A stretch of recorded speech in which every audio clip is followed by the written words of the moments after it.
आजकल जहां भागलपुर नगर बसा है, वहां ईसा की 12वीं शताब्दी में विक्रमशिला नाम का समृद्ध नगर था। नगर के साथ ही वहां विश्व विश्रुत बौद्ध विद्यापीठ था। विक्रमशिला के नगर सेठ धनंजय का हिमधौत धवल महालय आज विविध रंग की पताकाओं, बंधनवारों और मांगलिक चिन्हों से सजाया जा रहा था। सिंहद्वार का तोरण फूलों से बनाया गया था। बड़े बड़े हाथियों, घोड़ों, रथों, पालकियों पर और दूसरे वाहनों पर नगर के धनी मानी नर नारी, सेठ साहूकार और राजवर्गीय पुरुष आज धनंजय सेठी के महालय में आ रहे थे। रंगीन कुत्तक और जड़ाऊ उशनीश पहिने, विनयधर और दंडधर सोने चांदी के दंड हाथों में लिए दौड़ दौड़ कर समागत अतिथियों की अभ्यर्थना कर रहते थे। दास दासी, द्वारपाल सब अपनी अपनी व्यवस्था में व्यस्त रहे थे। महालय का वातावरण अतिथियों और उनके वाहनों की धूमधाम और कोलाहल से मुखरित हो रहा था। नगर सेठ धनंजय की आयु 60 को पार कर गई थी। उनका शरीर स्थूल और रंग मोती के समान उज्ज्वल था। उनके स्निग्ध मुखमंडल पर सफेद मूंछों का गलमुछा उनकी गंभीरता का प्रदर्शन कर रहा था।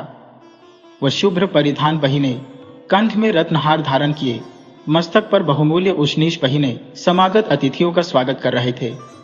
उनके होंठ अवश्य मुस्कुरा रहे थे, पर उनका हृदय रो रहा था। उनका मुख भरे हुए बादलों के समान गंभीर और नेत्र आर्द्र थे।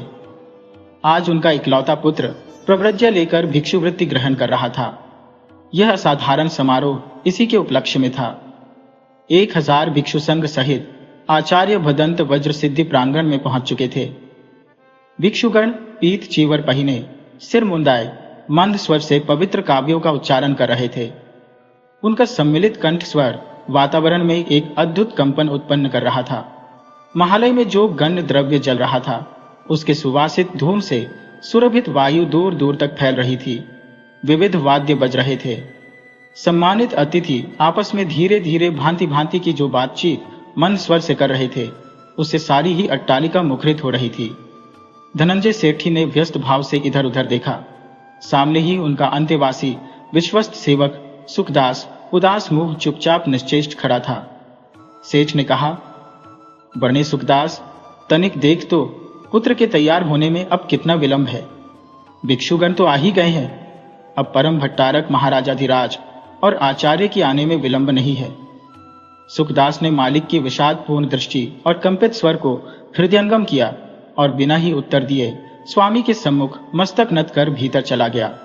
सुखदास सेठ का पुराना नौकर था। उसका इस महाजन के घर में परिवार के पुरुष की भांति आदरमान था। वह अधेड़ आयु का एक ठिगना, मोटा और गौरव वर्ण का पुरुष था। चांद उसकी गंजी थी, चेहरा सदा हास्य से भरा रहता था, पर इस समारोह में उसका मुंह भी भरे हुए बादलों के समान हो रहा था। वह सेठ के दो और विवशता को जानता था। उसके पुत्र की मनोदशा भी समझता था। जो कार्य हो रहा था वह उसका कट्टर विरोधी था, परंतु वह विवश था। बौद्धों के पाखंड, दुराचार और दुष्ट वृत्ति को वह जानता था। इन ढोंगी भिक्षुओं की धर्षणा करने का वह कोई अवसर चूकता नहीं था। महाश्रेष्ठी के पुत्र का नाम देवोदास था।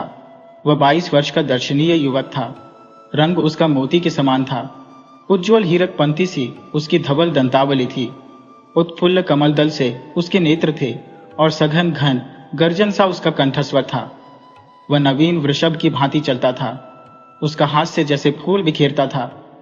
सुखदास ने सेठ पुत्र को गोद खिलाया था। उसकी अपनी कोई संतान न थी। इस निरीह दंपति ने सेठ के पुत्र में ही अपना वात्सल्य समर्पित किया था। बालक देवोदास सेवक सुखदास के घर जाकर उसकी गोद में बैठकर उसके हाथ से उसके घर का रूखा सूखा भोजन करता और उसी की गोद में सुखदास की कहानियां सुनते सुनते सो जाता था। श्रेष्ठी और उनकी गृहिणी को इसमें आपत्ति न थी। पुत्र के प्रति सुखदास के प्रेम से वे परिचित थे। इसमें उन्हें सुखोपलब्धि होती थी। इसी प्रकार देवोदास युवा हो गया। युवा होने पर भी सुखदास के प्रति उसकी आसक्ति गई नहीं। वह उसे पितृव्य कहकर पुकारता था। सुखदास देवोदास के विवाह की कितनी ही रंगीन कल्पनाएं करता। पति पत्नी झूठ मूठ को ही देवोदास के विवाह की किसी काल्पनिक बात को लेकर लड़ पड़ते, और जब दोनों निर्णय के लिए श्रेष्ठ दंपति के पास जाते, श्रेष्ठ दंपति खिलखिलाकर हंस पड़ते थे। आज इन सब सुखद भावनाओं पर जैसे तुषारपात हो गया। सुखदास की मर्म कथा को कौन जान सकता था। वह अपने हाहाकार करते हुए हृदय की पीड़ा को छिपाकर अंतःपुर की ओर चला गया। अंतःपुर में परिचारिकाएं दिवोदास को मंत्रपूत जल से स्नान करा रही थी। 5 भिक्षु मंत्र पाठ कर रहे थे। दिवोदास गंभीर थे। उनके स्वर्णगात पर केसर का उपटन किया गया था। सुगंध से कक्ष भर रहा था। चेरी और सुहागिनें मंगल गीत गा रही थी। परिचारिकाओं ने स्नान के बाद दिवोदास को बहुमूल्य वस्त्र और आभूषण पहनाए। यह देख गृहपत्नी ने आंख में आंसू भरकर कहा, पुत्र का यह कुछ ही क्षणों का श्रृंगार है, फिर तो पीत चीवर और भिक्षा पात्र। उसकी आंखों से झरझर अश्रुधार बह चली। सुखदास ने गृहिणी का यह विषादपूर्ण वाक्य सुन लिया। उसने ठंडी सांस लेकर कहा, हाय, आज का यह दिन देखने ही को मैं जीवित रहा। परंतु शीघ्र ही उसने अपने को संभाला।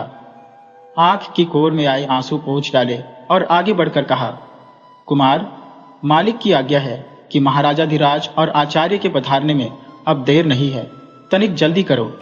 कुमार ने स्थिर स्वर में कहा, पितृव्य, पितृचरणों में निवेदन कर दो कि यह दास तैयार है। सुखदास ने क्षण भर ओस से भीगे हुए शतदल कमल की भांति सुषमा संपन्न कुमार के मुख की ओर देखा और अच्छा कहकर वहां से चला गया। इसी समय श्रेष्ठी ने आकर दोनों हाथ फैलाकर कहा, पुत्र, प्यारे पुत्र। दिवोदास ने सम्मुख खड़ी होकर कहा, पितृचरणों में अभिवादन करता हूं। आयुष्मान हो, यशस्वी हो पुत्र। अनुग्रहित हुआ। तो पुत्र, तुम तैयार हो? श्रेष्ठी ने कंपित कंठ से कहा, हां पिता। पुत्र, मेरा हृदय बैठा जा रहा है। पिताजी, यह तो आनंद का अवसर है। अरे पुत्र, तेरे बिना मैं रहूंगा कैसे? यह सारी पृथ्वी तप्त तवे की भांति अभी से जलती दिख रही है। अब यह सुख वैभव, धनराशि, हाय, मैंने सोचा था, किंतु महाराज की आज्ञा। सेठ के होंठ कांपे और नेत्रों से आंसू टपक पड़े। सुखदास ने व्यस्त भाव से आकर कहा, स्वामिन, महाराजाधिराज श्री गोविंदपाल देव तथा भिक्षु श्रेष्ठ आचार्य बंधुगुप्त पधार रहे हैं। धनंजय सेठ ने आंखें पोंछी और उनकी अभ्यर्थना को दौड़ चले। उन्होंने महाराज और भिक्षु श्रेष्ठ की अभ्यर्थना की और कक्ष में ले आए। दिवोदास ने भूपात करके साष्टांग प्रणाम किया। बंधुगुप्त ने दोनों हाथ ऊंचे कर कहा, कल्याण कल्याण। फिर आगे बढ़कर सेठ से कहा, श्रेष्ठीराज, महासंघस्थ वीर वज्रसिद्धि ने आपका मंगल पूछा है तथा मंजूश्री वज्रतारा देवी का यह गंधमाल्य दिया है। धनंजय सेठ ने गंधमाल्य लेकर मस्तक पर रखा और कहा, भला महासंघस्थ वीर प्रसन्न तो हैं? वे सदा सबकी कल्याण कामना में लगे रहते हैं। वे सर्वत्यागी सिद्ध महापुरुष हैं। उन्हें सुख दुख नहीं व्यापता।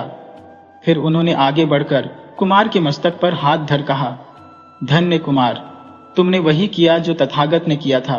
तुम्हारा जीवन धन्य हुआ। दिवोदास ने मौन भाव से आचार्य के चरणों में मस्तक नवा दिया। सेठ ने कहा, आचार्य, मैंने अपना कुल दीपक धर्म के लिए दिया। श्रेष्ठीराज, ये संसार का दीपक बनेगा। इस समय महाराज ने आगे बढ़कर सेठ के कंधे पर हाथ धर के कहा, क्या तुम बहुत दुखी हो श्रेष्ठी? नहीं देव, किंतु अब यही इच्छा है कि यह महल अटारी, धन स्वर्ण सभी संघ की शरण हो जाए और वह अधम भी संघ के एक कोने में स्थान प्राप्त करे। आचार्य ने प्रसन्न मुद्रा में कहा, यह बहुत अच्छा विचार है। श्रेष्ठीराज, धर्म में आपकी मति बनी रहे। अच्छा, अब देर क्यों? अनुष्ठान का मुहूर्त तो सन्निकट है। सब कुछ तैयार है आचार्य। तो चलिए। सब लोग चले। आगे आगे सुखदास मार्ग बताता हुआ, पीछे राजा, आचार्य और धनंजय श्रेष्ठी, उनके पीछे कुमार, कुमार के पीछे स्त्रियां मंगल गान करती हुई और उनके पीछे मेहमान। बाहर आने पर कुमार को सुखपाल पर सवार कराया गया। 16 दंडधर सुखदास की अध्यक्षता में आगे आगे चले। उनके पीछे स्त्रियां मंगल गान करती हुई चली। उनके पीछे 100 दासियां हाथ में पूजन सामग्री लेकर चली। उनके पीछे 100 भिक्षु नमो बुद्धाय, नमो अरिहंताय का उच्चारण करते चले। पीछे हाथियों, घोड़ों, पालकियों पर समागत भद्रजन और पैदल। राह में पुरुष स्त्रियों ने अपने सिर के केशों से मार्ग की धूल साफ की। नागरिकों ने पथ पर बहुमूल्य दुशाले बिछाए। कुलवधुओं ने झरोखों से खिले फूल बिखेरे। विविध वाद्य बज रहे थे। भिक्षु मंत्र पाठ करते चल रहे थे। समारोह संघाराम के विशाल द्वार के सम्मुख अविस्तृत मैदान में रुक गया। सब कोई पंक्तिबद्ध हो स्तब्ध भाव से खड़े हो गए। सबकी दृष्टि संघाराम के विशाल सिंहद्वार पर थी, जिसके पट बंद थे। उन्हीं को खोलकर महासंघस्थवीर आने वाले थे। संघाराम का सिंहद्वार बड़ा विशाल था। वह गगनचुंबी 7 खंड की इमारत थी। समारोह के पहुंचते ही संघाराम की बुर्जियों पर से भेरीनाद होने लगा। संघाराम दुर्ग की भांति सुरक्षित था। उसका द्वार बंद था।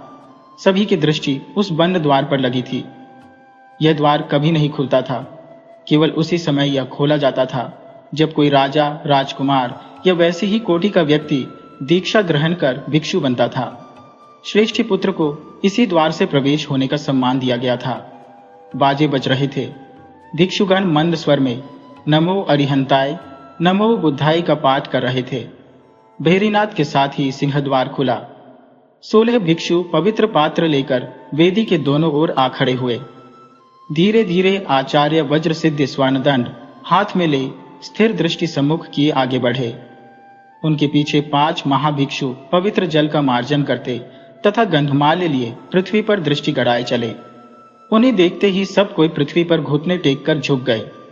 आचार्य सीढ़ी उत्तर शिष्यु सहित कुमार के पास पहुंचे। उन्होंने मंडल पाठ करके पवित्र जल कुमार के मस्तक पर छिड़का तथा स्वस्ति पाठ करके नमो बुद्धाय, नमो अरिहंताय कहा। कुमार सिर झुकाए उकड़ू उनके चरणों में बैठे थे। आचार्य ने कहा, उठो वत्स और वेदी पर चलो। वेदी पर बुद्ध की विशाल प्रतिमा थी। उसी के नीचे कुशासन पर महासंघस्थवीर बैठे। सम्मुख कुमार नतजानु बैठे। दीक्षा का प्रारंभ हुआ। आचार्य ने भिक्षु संघ को संबोधित करके कहा, भंते संघ सुने, यह सेठ के पुत्र आयुष्मान दिवोदास उपसंपदापेक्षी है। यदि संघ उचित समझे तो आयुष्मान दिवोदास को उपाचार्य बंधुगुप्त के उपाध्यायत्व में उपसंपन्न करे। इस पर संघ ने मौन सम्मति दी। तब आचार्य ने दोबारा पूछा, भंते संघ सुने, संघ आयुष्मान दिवोदास को उपाचार्य बंधुगुप्त के उपाध्यायत्व में उपसंपन्न करता है। जिसे आयुष्मान दिवोदास की उपसंपदा आचार्य बंधुगुप्त के उपाध्यायत्व में स्वीकार है वह चुप रहे, जिसे स्वीकार नहीं वह बोले। उन्होंने दूसरी बार भी और फिर तीसरी बार भी यह घोषणा प्रज्ञापित की और संघ के चुप रहने पर घोषित किया गया कि संघ को स्वीकार है। अब उपाचार्य आयुष्मान को उपसंपदा दें, प्रव्रज्या दें। इस पर उपाचार्य बंधुगुप्त ने दिवोदास से कहा, आयुष्मान क्या उपसंपदा दूं? तब दिवोदास ने उठकर स्वीकृति दी। उसने सब वस्त्रालंकार त्याग दिया और पीत चीवर पहन संघ के निकट जा दाहिना कंधा खोलकर एक कंधे पर उत्तरासंग रख भिक्षु चरणों में वंदना की, फिर ओकड़ो बैठकर हाथ जोड़कर कहा, भंते संघ से उपसंपदा पाने की याचना करता हो। भंते संघ दया करके मेरा उद्धार करे। उसने फिर दूसरी बार भी और तीसरी बार भी यही याचना की। तब संघ की अनुमति से आचार्य बंधुगुप्त ने 3 शरण गमन से उसे उपसंपन्न किया। दिवोदास ने ओकड़ू बैठकर बुद्धम शरणम गच्छामि, संघम शरणम गच्छामि, धम्म शरणम गच्छामि कहा। आचार्य ने पुकार कर कहा, भिक्षु, अब यह भिक्षु धर्मानुज रूप में प्रव्रजित और उपसंपन्न होकर सम्मिलित हो गया है। तुम सब इसका स्वागत करो। इस पर भिक्षु संघ ने जय घोष द्वारा भिक्षु धर्मानुज का स्वागत किया। इसके बाद आचार्य ने कहा, आयुष्मान, अब तू अपने कल्याण के लिए और जगत का कल्याण करने के लिए गुह्य ज्ञान अर्जन कर। द्वार पंडित की शरण में जा और विहार प्रवेश कर। महासंदिक वज्र सिद्धि दिवोदास को प्रव्रज्ञा और उपसंपदा देकर विहार में लौट गए। सिंह द्वार बंद हो गया। नगर सेठी धनंजय ने आंखों में आंसू भरकर अवरुद्ध कंठ से कहा, धर्म के लिए, स्वर्ग के लिए, कल्याण के लिए मैंने तुझे विसर्जित किया।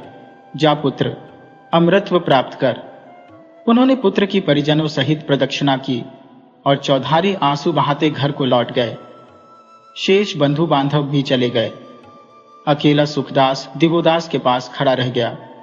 दिवोदास ने भरे हुए बादलों के स्वर में कहा, पितृव्य, अब तुम भी जाओ। मेरा मार्ग तो अब सबसे ही पृथक है। परंतु सुखदास ने कहा, पुत्र, तेरे बिना मैं कैसे जीऊंगा? स्वामी के पास धन रत्न है, मेरे पास तो वह भी नहीं। तुम जैसे रत्न को गंवाकर भला अब मैं कैसे लौट जाऊं? मैं भी मोड़ मुड़ाकर भिक्षु बन साथ ही रहूंगा। बिना मेरी सहायता के तो तुम पानी भी नहीं पी सकते पुत्र। दिवोदास ने कहा, पितृव्य, तब बात और थी और अब बात दूसरी है। अब तो मैंने त्याग का व्रत लिया है, उन सब बातों से अब क्या प्रयोजन है भला। तो पुत्र, तू इस अकिंचन दास को भी त्याग देगा? ऐसा तू निर्मम और कठोर कैसे बन सकता है पुत्र? फिर मेरी वृद्धावस्था को तो देख तनिक। सुखदास ने दिवोदास को अंक में भर लिया। दिवोदास ने कहा, पितृव्य, सबसे प्रथम हमें माया मोह ममता ही को तो त्यागना है। इसका त्याग नहीं हुआ तो फिर भला सद्धर्म की शरण जाकर क्या किया? किंतु पुत्र, तुम्हारे इस सद्धर्म में मेरी तनिक भी श्रद्धा नहीं है। इन पाखंडी भिक्षुओं को मैं भली भांति जानता हूं। यह सब तुम्हारे पिता की संपदा को हरण करने के ढोंग है। तुम ही इस मार्ग में कंटक थे, सो उन्होंने इस प्रकार तुम्हें उखाड़ फेंका, परंतु मैं अपने जीते जी उनकी नहीं चलने दूंगा। तुम्हें भी मैं अपनी आंखों से ओझल नहीं होने दूंगा। पितृव्य, अब यह समय इन बातों पर विचार करने का नहीं है। मैं तो शुद्ध बुद्धि ही से धर्म की शरण आया हूं। किसी षड्यंत्र का शिकार मैं नहीं बनूंगा। तुम निश्चिंत रहो पितृव्य। तो पुत्र, मैं तुम्हारे साथ हूं। आज से इस धर्म पाखंड का उन्मूलन करना मेरा धर्म हुआ और मैं भी सद्धर्म की शुद्धि के प्रयत्न में कुछ उठा न रखूंगा। अब तुम जाओ पितृव्य। अब भी मुझे द्वार पंडितों की कठिन परीक्षाओं में उत्तीर्ण होना है। ऐसा न हो द्वार पंडित मुझे अयोग्य घोषित कर दें और मेरा कुल दूषित हो। जाओ तुम पिताजी और माता को सांत्वना देना। जाता हूं पुत्र, पर शीघ्र ही मिलूंगा। सुखदास ने आंखें पोंछी और चल दिया। अब दिवोदास पूर्व द्वार की ओर बढ़े। रत्नाकर शांति पूर्वी द्वार का द्वार पंडित था। ये महावैयाकरण था। द्वार पर पहुंचकर उसने घंटघोष किया। घोष सुनकर द्वार पंडित ने गवाक्ष से झांककर कहा, कौन हो? अकिंचन भिक्षु, क्या चाहते हो? प्रवेश। तो यह पूर्वी द्वार है। इसका संबंध शब्द शास्त्र विद्यालय से है। क्या तूने शब्द शास्त्र का अध्ययन किया है? तू मेरे साथ शास्त्रार्थ करने को उद्यत है? मैं ज्ञानान्वेषी हूं। मैं धर्म की शरण आया हूं। मैं धर्म तत्व सीखना चाहता हूं। तो भद्र, तू दूसरे द्वार पर जा। इस द्वार से तेरा प्रवेश नहीं होगा। तब दिवोदास दक्षिण द्वार पर गया। यहां का द्वार पंडित प्रज्ञाकर यति था। क्या तू हेतु विद्या सीखना चाहता है? क्या तूने अभिधर्म कोश पढ़ा है? नहीं आचार्य, मैं ज्ञानान्वेषी हूं। मैं धर्म की शरण आया हूं। मैं धर्म तत्व सीखना चाहता हूं। तो भद्र, तू तीसरे द्वार पर जा। इस द्वार से तेरा प्रवेश नहीं होगा। दिवोदास ने तब पश्चिम द्वार पर पहुंचकर घंटघोष किया। पश्चिम द्वार का द्वार पंडित ज्ञान श्रीमित्र था। घंटघोष सुनकर उसने कहा, भद्र, क्या तू सांख्य और वेद पढ़ना चाहता है? क्या तूने निरुक्त और शरंग पाठ किया? दिवोदास ने कहा, मैं ज्ञानान्वेषी हूं। मैं धर्म की शरण आया हूं। मैं धर्म तत्व सीखना चाहता हूं। तो भद्र, तू अन्य द्वार पर जा। तब दिवोदास उत्तर द्वार पर पहुंचा और घंटघोष किया। वहां का द्वार पंडित नरोपन्न था। उसने पूछा, क्या चाहता है भद्र? मैं ज्ञानान्वेषी हूं। मैं धर्म की शरण आया हूं। मैं धर्म तत्व सीखना चाहता हूं। तब द्वार पंडित ने पूछा, क्या तू भिक्षु पातिभिक्ष का पाठ करता है? करता हूं बनते। क्या तू पूर्वकरण और उपोषित कर्म करता है? करता हूं भंते। तू अंतरायिक कर्म नहीं करता है? नहीं करता हूं भंते। तो भद्र, तू भीतर आ और प्रथम केंद्रीय द्वार पंडित रत्नवज्र की शरण में जा। दिवोदास ने विहार के भीतर प्रवेश किया। तब वह केंद्रीय द्वार पंडित रत्नवज्र के सम्मुखा बधांजलि खड़ा हुआ। रत्नवज्र कठोर और शुष्क प्रकृति के पुरुष थे। वज्रयान मंत्र तंत्र और सिद्धियों के ज्ञाता प्रसिद्ध थे। रंग उनका काला और आकृति बेडौल थी। उन्होंने भांति भांति के प्रश्न दिवोदास से पूछे। अनेक मंत्र तंत्र जादू टोनों से उसकी परीक्षा ली और अंत में उन्होंने उसे अंतेवासी बना विहार का द्वार खोल दिया। दिवोदास विहार में प्रवेश पा गए। नियमानुसार उनके निवास आदि की व्यवस्था हो गई। यह एक असाधारण कठिनाई थी जिस पर उन्होंने विजय पाई। विक्रमशिला महाविहार की स्थापना पालवंशी राजा धर्मपाल ने नवीन शताब्दी में की थी। धर्मपाल बौद्ध धर्म का अनुयायी था। वह अपने को परम भट्टारक परम परमेश्वर महाराजाधिराज कहता था। इस महाविहार में 6 महाविद्यालय थे, जिनमें से प्रत्येक का पृथक पृथक द्वार पंडित होता था। प्रत्येक महाविद्यालय में 100 आचार्य रहते थे। इस प्रकार विक्रमशिला महाविहार में कुल 648 आचार्य थे, जिनमें अनेक विश्व पंडित थे। महाविद्यालय का सभा भवन इतना विशाल था कि उसमें 8000 भिक्षु एक साथ बैठ सकते थे। विक्रमशिला में बौद्ध त्रिपिटक साहित्य के अतिरिक्त वेद दर्शन तथा अन्य ज्ञान विज्ञान की शिक्षा तो होती ही थी, पर यह विहार वज्रयान का सबसे बड़ा केंद्र समझा जाता था। यह युग तंत्र मंत्र, जादू टोने का था। बौद्ध और पौराणिक दोनों धर्मों में तांत्रिक महत्व बहुत था। इस युग में तंत्रवाद का जो इतना बड़ा महत्व था, उसका श्रेय इसी महाविहार को था। इस समय यहाँ के प्रधान कुलपति आचार्य वज्रसिद्ध थे, जो वज्रयान में प्रमाण माने जाते थे। विक्रमशिला में शिक्षा पाए हुए विद्यार्थियों में भी अनेक प्रसिद्ध विद्वान निकले। रत्नवज्र, रत्नकीर्ति, ज्ञानश्री मित्र, रत्नाकर शांति और दीपंकर अतिशा यही के छात्र थे। अतिशा को तिब्बत में बौद्ध धर्म की पुनः स्थापना के लिए बुलाया गया था। उन्होंने वहां वह व्यवस्था और मर्यादा स्थापित की जो अब तक लामाओं में चली आती है। रत्नकीर्ति अतिशा के गुरु थे और ज्ञानश्री मित्र अतिशा के उत्तराधिकारी। जब अतिशा तिब्बत चले गए, तब ज्ञानश्री मित्र विक्रमशिला विहार के प्रधान आचार्य बने थे, परंतु इस समय उन्होंने आचार्य वज्रसिद्धि को महासंघ स्थविर धर्मनिष्ठाता बना दिया था और स्वयं गुप्तवास करते थे। जिस समय हमारा उपन्यास आरंभ होता है, 12वीं शताब्दी का उत्तरार्ध बीत रहा था। इस समय पाल वंश का राजा गोविंदपाल पूर्वी बिहार पर शासन कर रहा था। विक्रमशिला विहार के कुलपति आचार्य वज्रसिद्धि और नालंदा के कुलपति सरहभद्र के उत्तराधिकारी महामति थे। सरहभद्र ने सहजयान संप्रदाय की स्थापना की थी। यह नया यान पूर्णतया वाम मार्ग ही था और इसमें युग्म मूर्ति की पूजा होती थी तथा किसी नीच जाति की सुंदरी युवती की मुद्रा बनाकर साधना की जाती थी। यह नवीन धर्म समूचे पूर्वी बिहार और बंगाल में तेजी से फैल रहा था। स्थान स्थान पर गुह्य समाजों की स्थापना हो गई थी। विक्रमशिला विद्या केंद्र भी इससे अछूता न था। इसके अतिरिक्त काशी, नवद्वीप, वल्लभी तथा धारा नगरी तक इस संप्रदाय के केंद्र स्थापित हो गए थे। हिंदू धर्म पर भी इस वाम मार्ग का प्रभाव पड़ चुका था। इस समय वृंदावन में निम्बार्काचार्य कृष्ण का रूप प्रतिपादन कर रहे थे, जो निरंतर गोपियों से घिरा रहता था तथा भांति भांति की रासलीला का प्रचार बढ़ता जाता था, जिसमें परकीय भावना ही मुख्य रहती थी। निम्बार्काचार्य यद्यपि सुदूर दक्षिण के निवासी थे, पर वृंदावन में उन्होंने अपना अड्डा बनाया था। उत्तर भारत के बहुत से नर नारी उनके शिष्य बनते जा रहे थे। शैव धर्म की जड़ तो 6ठी शताब्दी में ही काफी मजबूत हो चुकी थी। कालिदास, भवभूति, सुबंध और बाणभट्ट जैसे महाविद्या दिग्गज शैव कहे जाते थे। भारत के बाहर कंबोज आदि देशों में भी इस धर्म का बड़ा प्रचार था। इसके अतिरिक्त दक्षिण पूर्वी एशिया के क्षेत्र, बृहत्तर भारत के अनेक देश इस धर्म से प्रभावित हो चुके थे। जिस प्रकार बौद्धों में वज्रयान संप्रदाय पनपा था, उसी प्रकार शैवों में पाशुपत और कापालिक संप्रदायों का जोर था।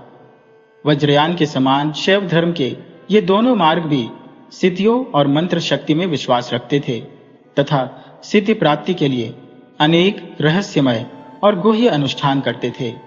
7वीं शताब्दी में जब चीनी यात्री हुएनसांग भारत में आया था, तब बिलोचिस्तान तक में पाशुपत संप्रदाय की सत्ता थी। काशी में उस समय माहेश्वर की 100 फुट ऊंची तांबे की ठोस मूर्ति थी। इस समय वाराणसी पाशुपत आमराई का केंद्र बन रही थी। वहां इस समय सैकड़ों मंदिर थे, जिनमें पाशुपत धर्म की विधि से पूजा होती थी। वज्रयानी की भांति पाशुपत संप्रदाय वाले भी यह मानते थे कि साधक को जानबूझकर भी वे सब काम करने चाहिए जिन्हें लोग गर्हित समझते हैं। इसमें उनका यह तर्क होता था कि इससे साधक कर्तव्य और अकर्तव्य के विवेक से ऊंचा उठ जाता था। इन्हीं में कापालिक लोगों का एक दल था, जो सिद्धि प्राप्त करने के लिए और भी उग्र और बीभत्स कार्य करता था। ये कापालिक चिताभस्म अंग पर लगाए, नर मुंडमाल गले में पहिने, नर कपाल में मदिरा पान कर मत्त बने निर्द्वंद्व घूमते, जिसका जो चाहे उठा लेते, जिसे चाहे मार बैठते। इनकी कहीं कोई दात फरियाद न थी। प्रायः ये घोर दुराचारी होते थे। गृहस्थ इनके नाम से डरते थे। मारन मोहन उच्चाटन का ये पूरा ढोंग रचते थे और सदैव कुत्सित रूप में घूमा करते थे। गुह्य सिद्धियों के लिए ये श्मशान में रहते, मुर्दे की पीठ पर बैठकर मंत्र जाप करते और चिताग्नि पर टिककर सेंक खाते थे। ऐसा ही उन दिनों शाक्त धर्म था, जिसका पूर्वी बंगाल और आसाम में पूरा जोर था। ये तंत्र मंत्र और गुह्य सिद्धियों के नाम पर मद्यमांस सेवन करते, नर बलि तक देते और आदिशक्ति देवी की उपासना रक्त से करते थे। बलि का इनके विधान में प्राधान्य था। ये शाक्तिक जंजाल में लपेटकर वज्रयानियों की भांति बड़े ही आडंबर से अपने अनैतिक और कुत्सित कर्मों का प्रतिपादन करते थे। भागवत धर्म, जिसकी उन्नति गुप्तों के राज्य में हुई थी, अब वैष्णव धर्म बन चुका था। समुद्रगुप्त और चंद्रगुप्त द्वितीय जैसे परम प्रतापी गुप्त सम्राट अपने को परम भागवत कहते थे।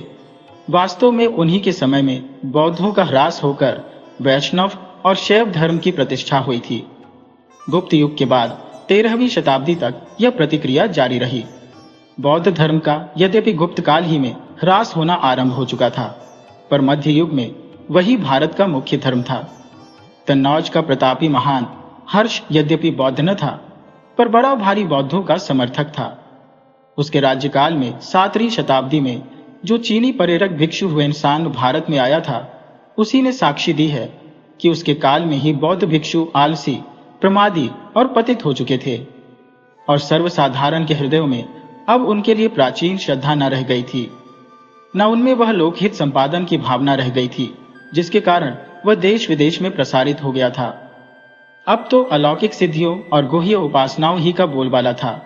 इस युग में भी शंकर, रामानुज और कुमारिल भट्ट ने उन्हें जबरदस्त टक्कर दी थी। वैष्णव धर्म आरंभ में यति धर्म था और शुंग काल में ही वैष्णवों के मंदिरों की स्थापना हो चुकी थी, पर मध्य युग में वह सीधी सादी भक्ति आडंबर युक्त होने लगी।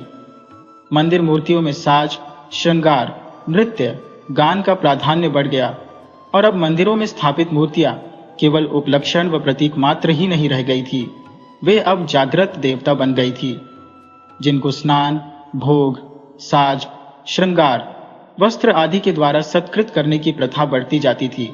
और इस काल में, जैसा कि हम प्रथम कह चुके हैं, गोपियों के साथ रास क्रीड़ा और परिक्रिया विलास का एकदम वाम मार्गी स्वरूप वैष्णव धर्म बन चुका था, जिसका नग्न अश्लील वर्णन हम प्रसिद्ध गीत गोविंद काव्य में पढ़ते हैं। ऐसा ही यह धर्म का अंधकारमय काल था। एक ओर ये धर्म केंद्र अनाचारों के अड्डे बनते जा रहे थे, दूसरी ओर उनमें अथाह संपदा भरती जा रही थी।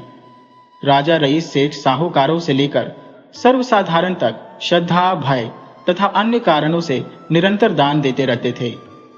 इससे मंदिरों मठों में सैकड़ों वर्ष की संपदा संचित हो गई थी। राज्य नष्ट होते थे, बदलते थे, पर ये धर्म केंद्र स्थिर थे। इसलिए धर्म केंद्रों के मठाधीश और पुजारी महाधनवान बन गए थे। प्रजा का धन हड़पने के वे निरंतर षड्यंत्र करते रहते थे। बहुधा राज्यों को भी उलट पलट करने के षड्यंत्र वे करते थे। अपने सहायक राज्य का प्रसार और विरोधी का पराभव करना इनके बाएं हाथ का खेल था। इन धर्माचार्यों की यह क्षमता देख बहुत से खटपटी राजा इनके हाथ की कठपुतली बन गए थे। वे इन्हें पूर्ण छूट देते थे और राज्य के द्वारा लगाम दीली होने पर ये सर्वसाधारण पर मनमाना अत्याचार करते थे। बहुधा वे जबरदस्ती श्रीमंतों के उत्तराधिकारियों को भिक्षु बना लेते, जिससे उनकी सारी संपदा मठों को प्राप्त हो जाए। बौद्ध विहारों में एक परंपरा आसमिकों की थी। ये आसमिक एक प्रकार से बौद्ध विहारों की प्रजा अथवा कृतदास ही थे। विहारों के दान प्राप्त ग्रामों में इन्हें माफी की जमीन मिलती थी। उसे ये जोतते बोते तथा विहारों को कर देते थे। विहारों के मठाधीश इनके साथ कृतदासों की भांति व्यवहार करते थे। उनसे मनमानी बेगार लेते, उनके तरुण पुत्रों और पुत्रियों को भिक्षु, भिक्षुनी और देवदासी बना लेते, जो उनके विलास और लिप्सा का भोग बनते थे। बहुधा ये आसमिक विद्रोह करते थे। इन्हें जबरदस्ती दबाया जाता था। उस समय इन पर रोमांचकारी अत्याचार किए जाते थे, जहां छोटे छोटे राजा सामंत परस्पर लड़ते और सारे देश के वातावरण को अशांत और अराजक रखते थे। वहां देश भर में यह धर्मांधकार सारे समाज को अविद्या, अंधविश्वास और अनाचार में धकेलता जा रहा था। ऐसा ही वह युग था। तब ईसा की 12वीं शताब्दी बीत रही थी। उसी काल की घटना का वर्णन हम इस उपन्यास में कर रहे हैं।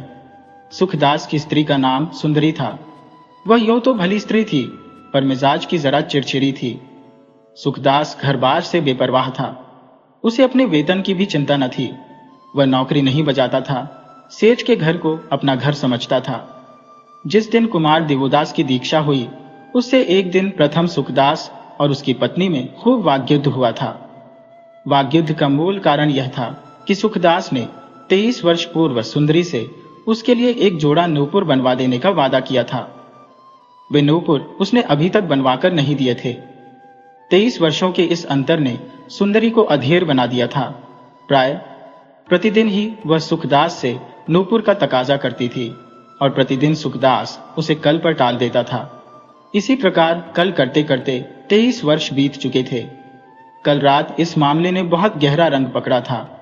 सुंदरी को इसके लिए आंसू गिराने पड़े थे और सुखदास ने प्रणबद्ध होकर वचन दिया था कि कल नूपुर नहीं बनवा दो तो घर बार छोड़कर भिक्षु हो जाऊंगा। सुंदरी को नूपुर पहनने की बड़ी अभिलाषा थी। वार्धक्य आने से भी वह कम नहीं हुई थी। उसने कहा, भिक्षु हो जाओगे तो संतोष कर लूंगी, पर यदि कल नूपुर न लाए तो देखना मैं कुएं तालाब में डूब मरूंगी। सुखदास, अच्छा समझ गया, कहकर घर से बाहर चला गया था। आज सुखदास को एक साहस करना पड़ा। दिवोदास का भिक्षु होना वह सहन न कर सका। बौद्धों के पाखंड से वह खूब परिचित था। उसने चुपचाप दिवोदास की सहायता करने के लिए भिक्षु वेश धारण कर लिया। दाढ़ी मूछों का सफाया कर लिया और पीत कफनी पहन ली। उसने चुपचाप संघाराम में दिवोदास के पास रहने की ठान ली थी। सुंदरी आज बहुत क्रोध में थी। उसने निश्चय किया था, आज जैसे भी हो वह नूपुर बिना मंगाए न रहेगी। जब देखो झूठा बहाना, बहाने ही बहाने में खाने पहनने के दिन बीत गए। आज वह नहीं या मैं नहीं। वह बड़बड़ाती हुई बाहरी कक्ष में आई। उसका इरादा कल के युद्ध को फिर से जारी करके पति को परास्त कर डालने का था। कक्ष में देखा, वहां सुखदास के स्थान पर कोई भिक्षु पीत कफनी पहिने बैठा है।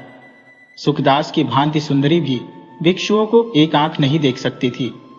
उसने भिक्षु को देखते ही आग बबूला होकर कहा, ये कौन मोड़ी काटा बैठा है? अरे तू कौन है? ये मैं हूं प्रेम प्यारी जी, तुम्हारा दास सुखदास, पर अब तुम इसे भिक्षु सुखानंद कहना। सुंदरी का कलेजा धक से रह गया। उसने घबरा कर कहा, क्या भान खा गए हो? मूछों का एकदम सफाया कर दिया। तुम ही तो इन्हें कोसा करती थी। कहो अब यह मुंह कैसा लगता है? आग लगे इस मुंह में। यह भिक्षु का बाना क्यों पहना है? तुम्ही ने तो कहा था कि साधु होकर घर से निकल जाओ, मैं संतोष कर लूंगी। लो अब जाता हो।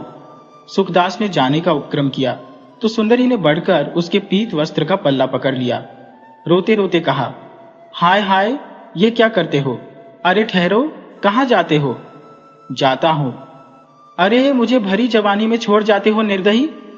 अरे वाह रे भरी जवानी, कब तक जवान रहेगी? जाने दो, मैं नूपुर नहीं मांगूंगी।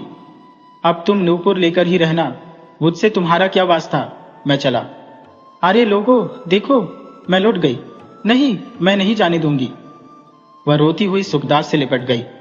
तब क्यों कहा था? वह तो झूठ मूठ कहा था। तो प्रेम प्यारी जी, मैं भी झूठ मूठ का भिक्षु बना हो, कोई सचमुच थोड़े ही। अरे यह क्या बात है? किसी से कहना नहीं, गुपचुप की बात है। अरे तो तुम झूठ मूठ क्यों मोड़ मुड़ा बैठे? तब क्या करता, मालिक की अकिल तो पिलपिली हो गई है। जवान बेटे को बैठे बिठाए मोड़ मुड़ाकर घर से निकाल दिया। इक्षु बड़े पाजी होते हैं और वह सबका गुरु घंटाल पूरा भेड़िया है। उसके दांत सेठ की दौलत पर है। भैया पर न जाने कैसी बीते। मेरा उनके साथ रहना बहुत जरूरी है, समझी प्रेम प्यारी जी। पर मेरी क्या गत होगी ये कभी सोचा? नूपुर नहीं थे तो क्या तुम तो थे? इसी से संतोष था। अब तो तुम भी दूर हो जाओगे। आज झूठ मूठ के साधु बने हो, कल सचमुच के बनने में क्या देर लगेगी? नहीं प्रेम प्यारी जी, कहीं ऐसा भी हो सकता है। तुम्हें छोड़कर भला सुखदास की गत कहाँ है? पर भैया की सेवा करना भी मेरा धर्म है। लो अब मैं जाता हूं। तो फिर मुझे क्या कहते हो? बस इस झमेले से बेबाक हुआ कि मुझे नूपुर बनवाने हैं। भाड़ में जाए नूपुर, मेरे लिए तुम बने रहो। मैं तो पक्का बना बनाया हूं, चिंता मत करो। फिर कब आओगे? रोज ही आएंगे, आने में क्या है। सभी भिक्षु भिक्षा के लिए आते हैं, हम यही मिला करेंगे। अच्छा साध्वी, तेरा कल्याण हो। ये भिक्षु सुखानंद चला। हाय हाय, निर्मोही न बनो, सब झूठ मूठ का धंधा है। प्यारी, झूठ मूठ का धंधा। पर तनिक तो ठहरो। अब नहीं। देखो भैया को वहां कैसे रखा गया है। तो जाओ फिर। जाता हूं। सुखदास धीरे धीरे घर से बाहर चला गया। सुंदरी आंखों में आंसू भरे एक तक देखती रही। आचार्य का रंग अत्यंत काला था। डील डॉल के भी वे खूब लंबे थे, पर शरीर उनका कृष्ण था। हड्डियों के झांचे पर चमड़ी का खोल मड़ा था। गोल गोल आंखें गढ़ी में धंसी थी। गालों पर उभरी हुई हड्डी एक विशेष भयानक आकृति बनाती थी। उनका लोक नाम शबर प्रसिद्ध था। वे भूत प्रेत बैतालों के स्वामी कहे जाते थे। मारण मोहन उच्चाटन तंत्र मंत्र के वे रहस्यमय ज्ञाता थे। वे नीच कुलोत्पन्न थे। कोई कहता वे जात के डोम है, कोई उन्हें धोबी बताता था। वे प्राय अटपटी भाषा में बातें किया करते थे। लोग उनसे भय खाते थे, पर उन्हें परम सिद्ध समझकर उनकी पूजा भी करते थे। वज्रयान संप्रदाय के वे माने हुए आचार्य थे। भिक्षु धर्मानुज को उन्हीं का अंतेवासी बनाया गया। धर्मानुज को एक कोठरी रहने को 2 चीवर और 2 सारिकाएं दी गई थी। एकांत मनन करने के साथ ही वह आचार्य वज्रसिद्ध से वज्रयान के गूढ़ सिद्धांत भी समझता था, परंतु शीघ्र ही गुरु शिष्य में खटपट हो गई। भिक्षु धर्मानुज एक सीधा सदाचारी किंतु दृढ़ चित्त का पुरुष था। वह तंत्र मंत्र और उनके गूढ़ प्रभावों पर विश्वास नहीं करता था। अभिचार प्रयोगों से भी उसने विरक्ति प्रकट की। इसी से एक दिन गुरु शिष्य में ठन गई। गुरु ने कहा, सौम्य धर्मानुज, विश्वास से लाभ होता है। पर धर्मानुज ने कहा, आचार्य, मैंने सुना था ज्ञान से लाभ होता है, परंतु ज्ञान गुरु की भक्ति से प्राप्त होता है। इसकी अपेक्षा सूक्ष्म विवेक शक्ति अधिक सहायक है। तू मूढ़ है आयुष्मान, इसी से मैं आपकी शरण में आया हूं। तो यह मंत्र सिद्ध कर केली केली गिरी गिरी होर होर वैरोचन गर्भ संचित गस्त्रियकस गर्भ महाकारुणिक ओम तारे ओम तुम तारे तुरे स्वाहा। ये कैसा मंत्र है आचार्य? ये रत्नकूट सूत्र है, घोख इसे। पर यह तो बुद्ध वाक्य नहीं है। अरे मोड़, ये गुरुवाक्य है। पर इसका क्या अर्थ है आचार्य? अर्थ से तुझे क्या प्रयोजन है? इसे सिद्ध कर। सिद्ध करने से क्या होगा? डाकिनी सिद्ध होगी, खेचर मुद्रा प्राप्त होगी। आपको खेचर मुद्रा प्राप्त है आचार्य? है तो मुझे कृपा कर दिखाइए। अरे अभद्र, गुरु पर संदेह करता है। तुझे 100 योनि तक विष्ठाकीट बनना पड़ेगा। देखा जाएगा, पर मैं आपका खेचर मुद्रा देखना चाहता हूं। किस लिए देखना चाहता है? इसलिए कि यह केवल ढोंग है, इसमें सत्य नहीं है। सत्य किसमें है? बुद्ध वाक्य में। कौन से बुद्ध वाक्य रे मोर? सम्यक दृष्टि, सम्यक संकल्प, सम्यक वचन, सम्यक कर्म, सम्यक आजीविका, सम्यक प्रयत्न, सम्यक विचार और सम्यक ध्यान, ये 8 आर्ष सत्य है जो भगवान बुद्ध ने कहे हैं। किंतु आचार्य तू कि मैं, आप ही आचार्य बनते। तो तू मुझे सिखाता है या तू सीखता है? मैं ही सीखता हूं बनते। तो जो मैं सिखाता हूं सीख। नहीं, जो कुछ भगवान बुद्ध ने कहा वही सिखाइए आचार्य। तू कुतर्की है, मैं सत्यान्वेषी हूं आचार्य। तू किस लिए प्रव्रजित हुआ है रे? सत्य के पथ पर पवित्र जीवन की खोज में। तू क्या देव दुर्लभ सिद्धियां नहीं चाहता? नहीं आचार्य। क्यों नहीं? क्योंकि वे सत्य नहीं है, पाखंड है। तब सत्य क्या तेरा गृह कर्म है? गृह कर्म भी एक सत्य है। इन सिद्धियों से तो वही अच्छा है। क्या? पति प्राण साध्वी पत्नी, रत्नमणिसा सुकुमार कुमार आनंद हास्य और सुखपूर्ण गृहस्थ जीवन। शांतम पापम शांतम पापम। पाप क्या हुआ बनते? अरे तू भिक्षु होकर अभी तक मन में भोग वासनाओं को बनाई है। तो आचार्य, मैं अपनी इच्छा से तो भिक्षु बना नहीं, मेरे ऊपर बलात्कार हुआ है। किसका बलात्कार रे पाखंडी? आप जिसे कर्म कहते हैं उस अकर्म का, आप जिसे पुण्य कहते हैं उस पाप कर्म का, आप जिसे सिद्धियां कहते हैं उस पाखंड कर्म का। तू वंचक है, लंठ है, तू दंडनीय है। तुझे मन शुद्धि के लिए 4 मास महातामस में रहना होगा। मेरा मन शुद्ध है आचार्य। मैं तेरा शास्ता हूं, तुझसे अधिक मैं सत्य को जानता हूं। क्या तू नहीं जानता मैं त्रिकालदर्शी सिद्ध हूं? मैं विश्वास नहीं करता आचार्य। तो 4 मास महातामस मेरा, वहां रहकर तेरी मनहा शुद्धि होगी। तब तू सिद्धियां सीखने और मेरा शिष्य होने का अधिकारी होगा। उन्होंने पुकार कर कहा, अरे किसी आसमिक को बुलाओ। बहुत से शिष्य बटुक भिक्षु इस विद्रोही भिक्षु का गुरु शिष्य संवाद सुन रहे थे। उनमें से एक सामने से दौड़कर 2 आसमिकों को बुला लाया। आचार्य ने कहा, ले जाओ इस भ्रांतमति को 4 मास के लिए महातामस में डाल दो, जिससे इसकी आत्मशुद्धि हो और सद्धर्म के मर्म को यह समझ सके। आसमिक उसे ले चले। यह एक अंधेरा तहखाना था जो भूगर्भ में बनाया गया था। एक प्रकार से विहार की यह काल कोठरी थी जहां दिन को भी कभी सूर्य के प्रकाश की एक किरण नहीं पहुंच पाती थी। वहां दिन रात सूची भेद्य अंधकार रहता था। यहाँ अनेक छोटी छोटी कोठरियां थी जिनमें अनेक ऐसे अभागे बंद थे जो इन आचार्यों की स्वेच्छाचारिता में बाधा डालते या उनकी राह में रोड़े अटकाते थे। बहुत से तो वहां से जीवित निकल नहीं पाते थे। जो निकल पाते थे उनमें अनेक पागल हो जाते या असाध्य रोगों के शिकार बन जाते थे। कोठरियों में अंधकार ही नहीं, सील भी बहुत रहती थी। ये काल कोठरियां भूगर्भ में नदी के साथ सटी हुई थी। बहुत से जीवित तथा मृत अभागे बंदी यहीं से जल प्रवाह में फेंक दिए जाते थे। भिक्षु धर्मानुज को एक कोठरी में धकेलकर आसमिक ने द्वार पर ताला जड़ दिया। बड़ी देर तक तो उसे कुछ सूझा ही नहीं। फिर धीरे धीरे उसकी आंखें अंधकार को सहन कर गईं। उसने देखा कोठरी अत्यंत गंदी, सील भरी और दुर्गंधित है। उनमें अनेक कीड़े रेंग रहे हैं जो उसके शरीर को छू जाने लगे। पर धर्मानुज ने धैर्यपूर्वक अपने को इस विपत्ति के सहने के योग्य बना लिया। वह कोठरी के एक कोने में पड़े काष्ठ फलक पर जाकर बैठ गया और अपने भूत भविष्य का विचार करने लगा। कभी तो वह अपने राज्य से ठाट बाट युक्त घर के जीवन को याद करता और कभी इन वज्रयानियों के पाखंडों की कल्पना करता। अब तक उसने बहुत सी बातें केवल सुनी ही थी, पर अब तो वह प्रत्यक्ष ही देख रहा था। वह जानता था कि उसे बिना ही अपराध के ऐसा भयानक दंड दिया गया है। उसके पिता की संपत्ति हरण करने का यह सारा आयोजन है, यह वह जानता था। अब उसे संदेह होने लगा कि वे लोग उसे जान से मारकर अपनी राह का कंटक दूर करना चाहते हैं। न जाने ऐसे कितने कंटक वे नित्य दूर करते हैं। बौद्ध सिद्धों की यह कुत्सित हिंसक वृत्ति देख वह आतंक से कांप उठा। प्रातः काल का समय था। विहार का सिद्ध द्वार अभी खुला ही था। इस द्वार से नागरिक श्रद्धालुजन, श्रावक और बाहरी भिक्षु विहार के बहिरंतरायण में आ जा सकते थे, किंतु विहार के भीतर नहीं प्रविष्ट हो सकते थे। इस समय बहुत से गृहस्थ नागरिक देवी वज्रतारा के दर्शनों को आ जा रहे थे। भिक्षुगण इधर उधर घूम रहे थे। कोई सूत्र घोंक रहा था, कोई चीवर धो रहा था, कोई स्नान शुद्धि में लगा था। सुखदास भिक्षु वेश में धम्मपद गुनगुनाता दिवुदास की खोज में इधर उधर घूम रहा था। दिवुदास का कहीं पता नहीं लग रहा था। एक भिक्षु ने उसे टोककर कहा, मूर्ख, विहार में गाता है?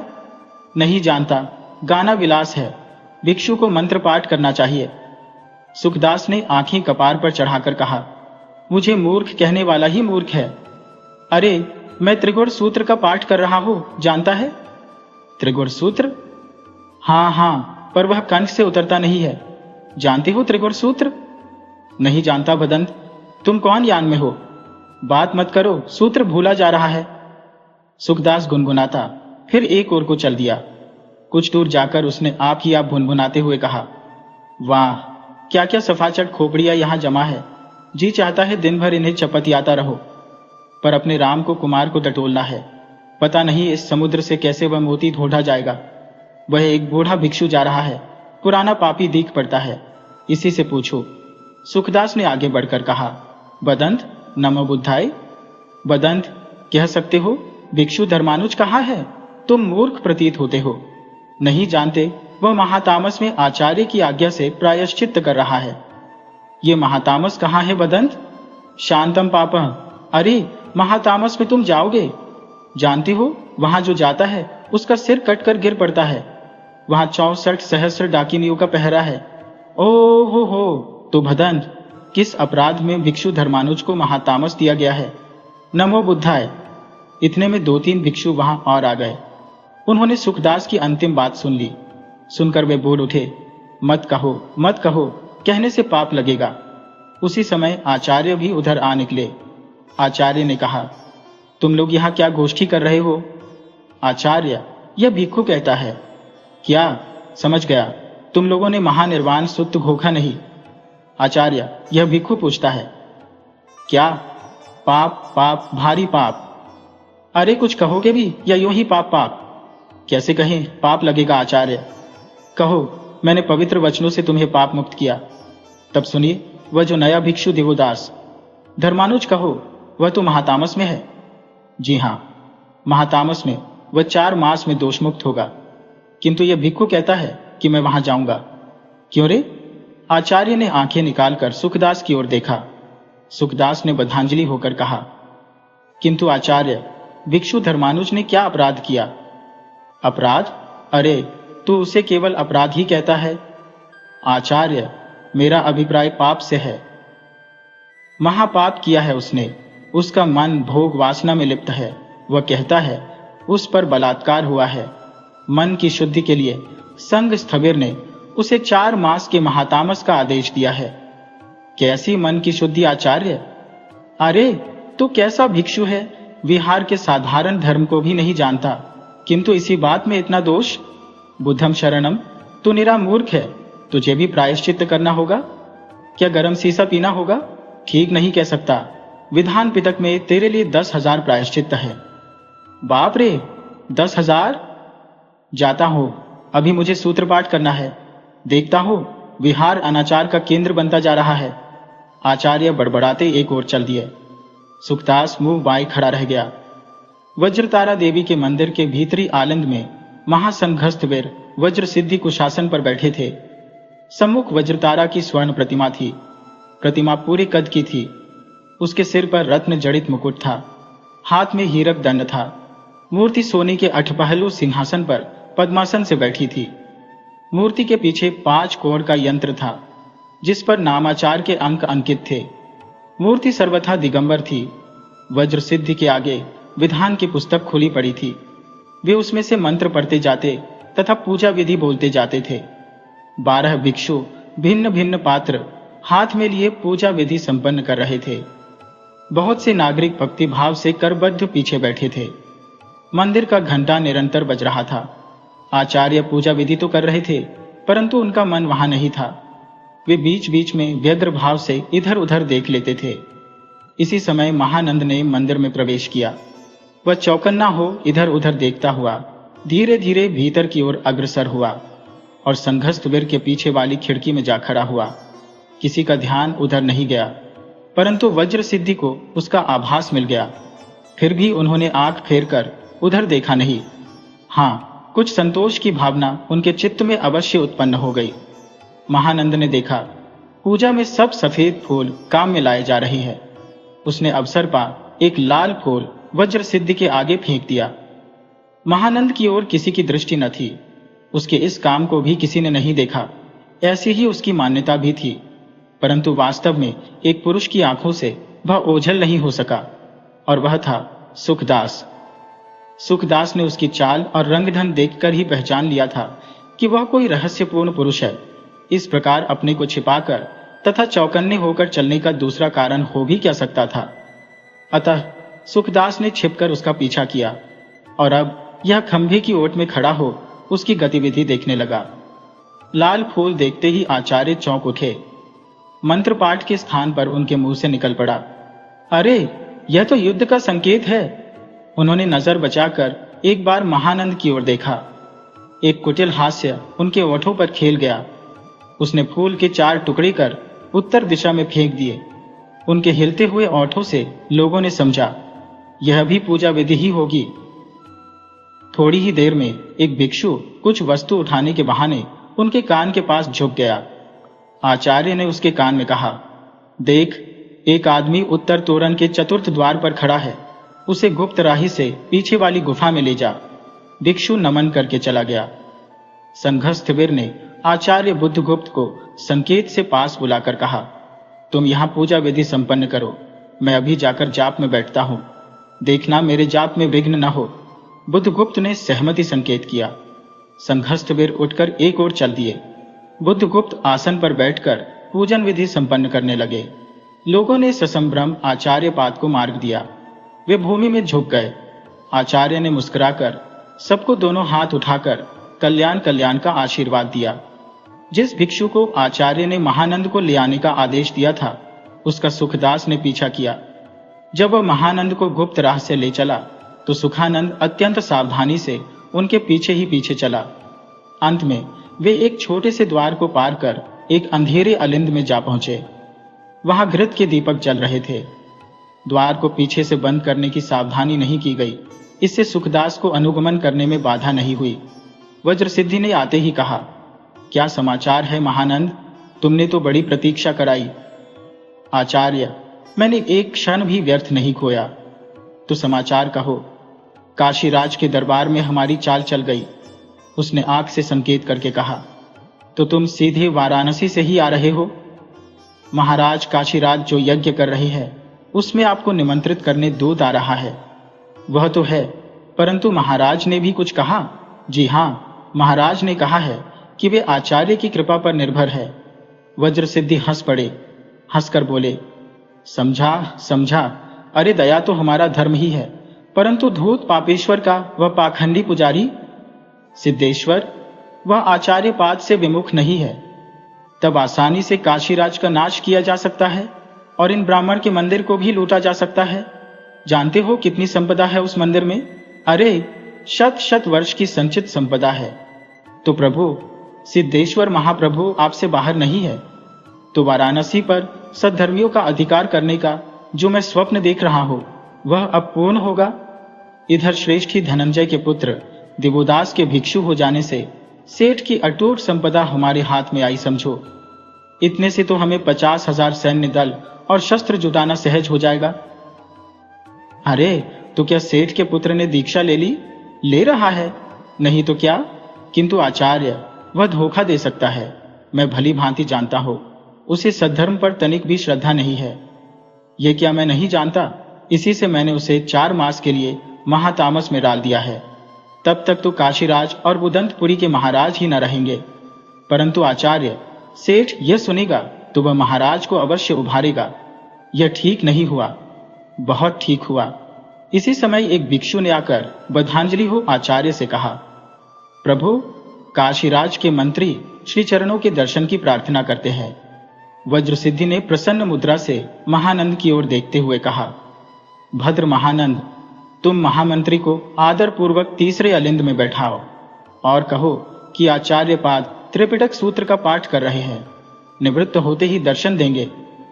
महानंद जो आज्ञा आचार्य कहकर चला गया।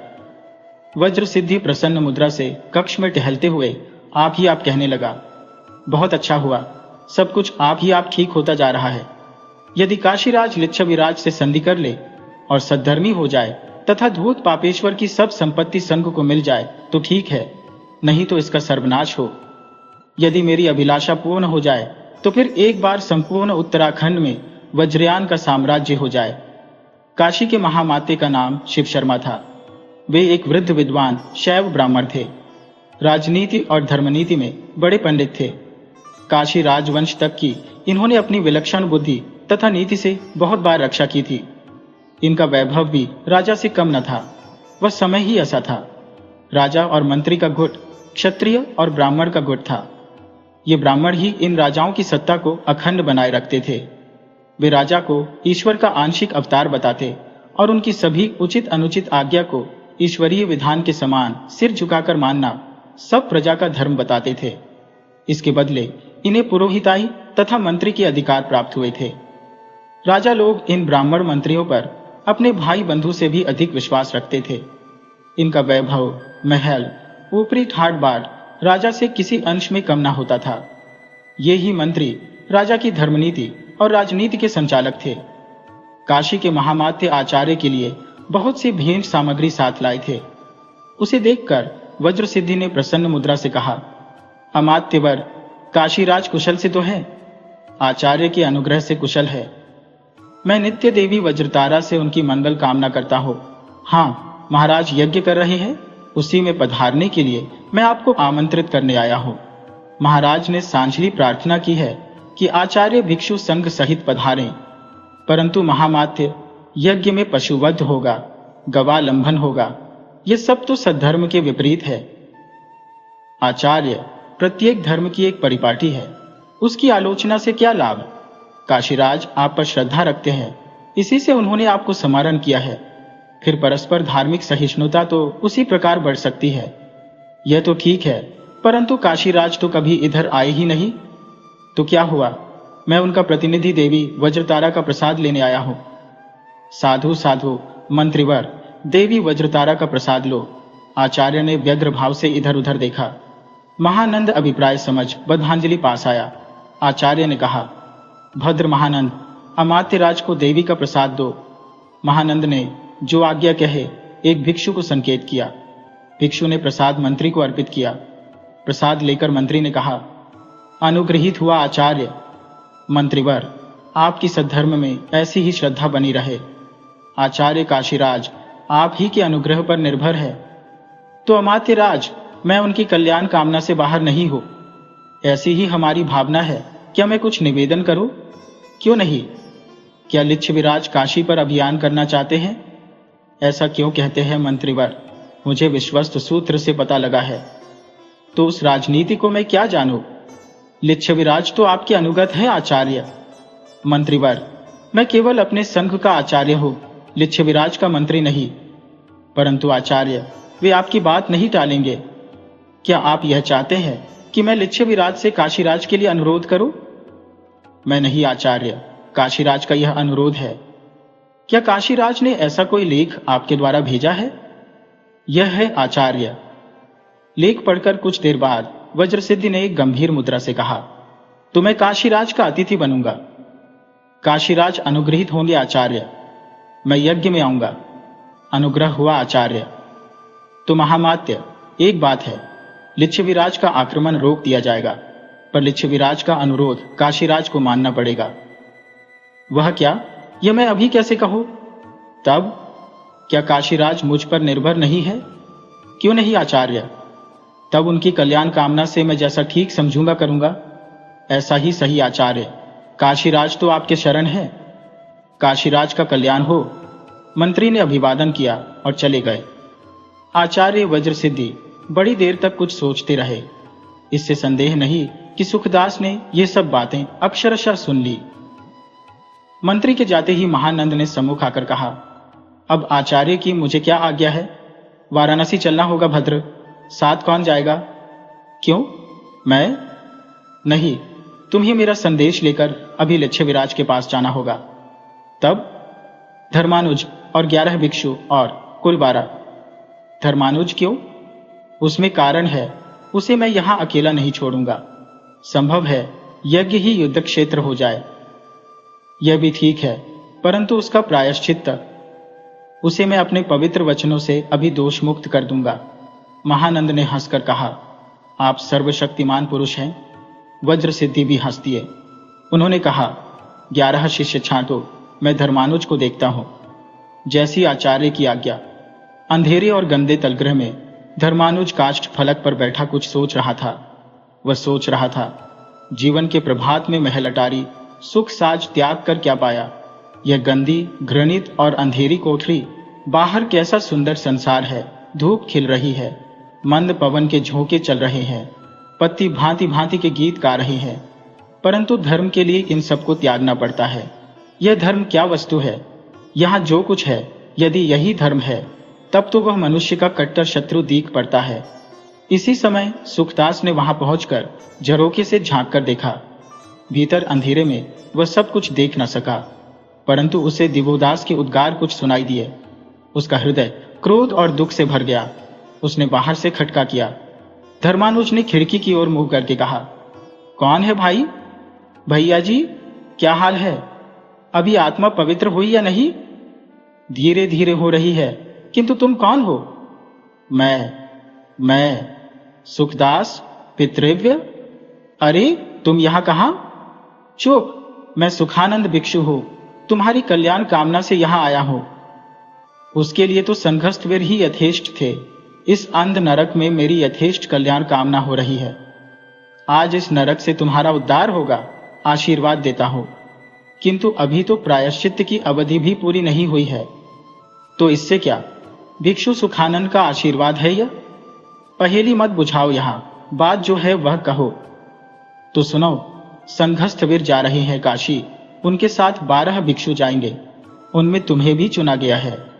काशी क्यों जा रहे हैं आचार्य, समझ सकोगे? काशीराज और अपने महाराज का सर्वनाश करने का षड्यंत्र रचने। सर्वत्यागी भिक्षुओं को इससे क्या मतलब? महासंघस्थवीर वज्र सिद्धि त्यागी भिक्षु नहीं है, वे राजमुकुटों के मिटाने और बनाने वाले हैं। फिर यह धर्म का ढोंग क्यों? यही उनका हथियार है, इसी से उनकी विजय होती है। और पवित्र धर्म का विस्तार, वह सब पाखंड है। तुम यहां क्यों आए पितृव्य? तब कहां जाता, जहां बछड़ा वहां गाय। समय क्या है, इस अंधकार में तो दिन रात का पता ही नहीं चलता। पूर्व दिशा में लाली आ गई है, सूर्योदय होने ही वाला है। संघस्थवीर आ रहे हैं, मैं चलता हूं। संघस्थवीर इस समय क्यों आ रहे हैं? तुम्हें पाप मुक्त करने आज का मनोरम सूर्योदय तुम देख सकोगे। यह भिक्षु सुखानंद का आशीर्वाद है। सुखानंद का मुंह खिड़की पर से लुप्त हो गया। इसी समय एक चीत्कार के साथ भूगर्भ का मुख्य द्वार खुला। आचार्य वज्र सिद्धि ने भीतर प्रवेश किया। उनके पीछे नंगी तलवार हाथ में लिए महानंद था। आचार्य ने कहा, वत्स धर्मानुज, क्या तुम जाग रहे हो? हाँ आचार्य, अभिवादन करता हो। तुम्हारा कल्याण हो, धर्म में तुम्हारी सद्गति रहे। आओ, मैं तुम्हें पाप मुक्त करो। उन्होंने मंत्र पाठ कर पवित्र जल उसके मस्तक पर छिड़का और कहा, तुम पाप मुक्त हो गए, अब बाहर जाओ। यह क्या आचार्य, अभी तो प्रायश्चित्त काल पूरा भी नहीं हुआ। मैंने तुम्हें पवित्र वचन से शुद्ध कर दिया, प्रायश्चित्त की आवश्यकता नहीं रही।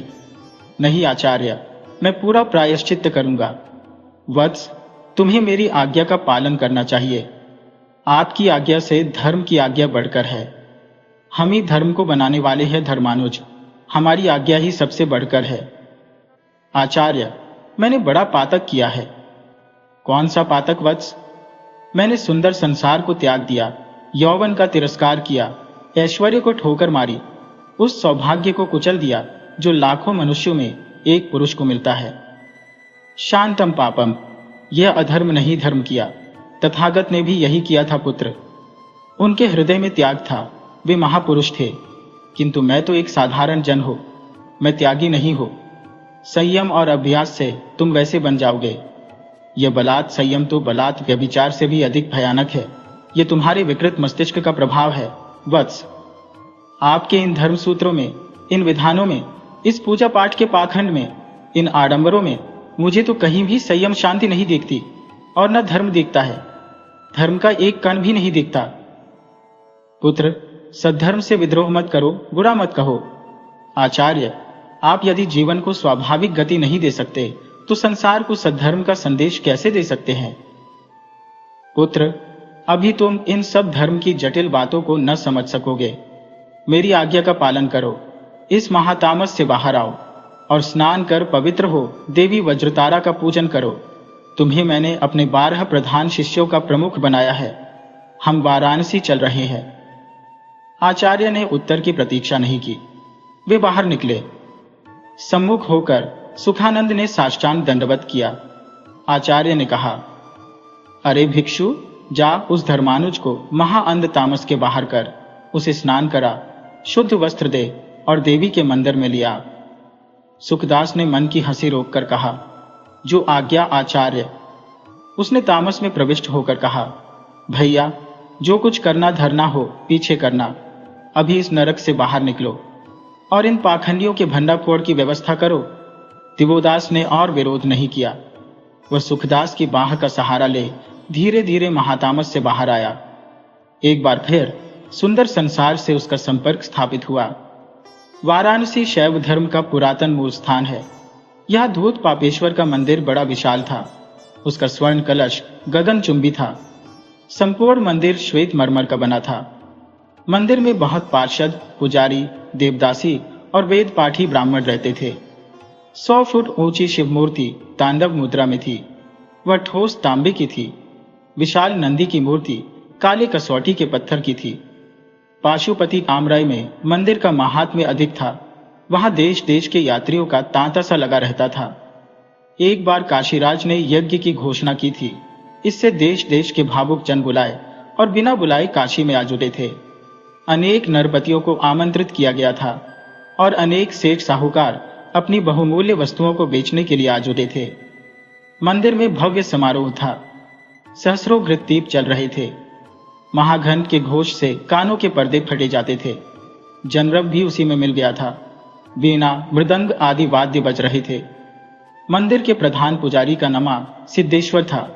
वह कद में ठिगना, कृष्णकाय, अधेर वय का पुरुष था। उसका मुंह खिचड़ी दाढ़ी से जका था। शरीर बलिष्ठ था। वह सदैव भगवा कौशे धारण किए रहता था। वह आचार्य वज्रसिद्धि और काशीराज के साथ स्वर्ण सिंहासन पर बैठा था। बड़े बड़े पात्रों में धूप जल रहा था, जिससे सारा ही वातावरण सुरभित हो रहा था। जड़ाऊ मशालों के प्रकाश में मंदिर के खंभों पर जड़े हुए रत्नमणि चमक रहे थे। पूजा विधि प्रारंभ हुई।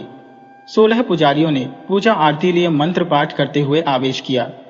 सब नंगे पैर, नंगे सिर, नंगे शरीर, कमर में पीतांबर, कंधे पर श्वेत जनेऊ, सिर पर बड़ी छोटी। 4 के हाथ में जगमगाते आरती के थाल थे। 4 के हाथ में गंगा जल के स्वर्ण पात्र थे। 4 के हाथ में धूप, दीप और 4 के हाथ में नानाविध फूलों से भरे थाल थे। आग, धतूरा और बिल्वपत्र भी उनमें थे। उच्च स्वर में मंत्र पाठ होने लगा। कुछ काल तक रुद्र मंत्र पाठ उच्च नाद के साथ हुआ। सैकड़ों कंठस्वरों ने मिलकर पाठ को गौरव दिया। मंत्र पाठ समाप्त होते ही देवदासियों ने नृत्य प्रारंभ किया। सब रंग बिरंगी पोशाक पहनी थी।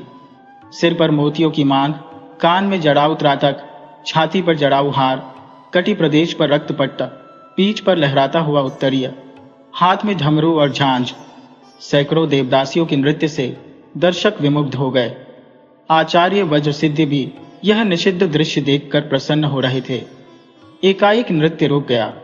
सब नर्तकियां 2 भागों में विभक्त हो गईं। मंजू घोषा धीरे धीरे मंच पर आई। उसके सिर पर उत्कृष्ट जड़ाऊ मुकुट था। शरीर पर मोतियों का श्रृंगार था।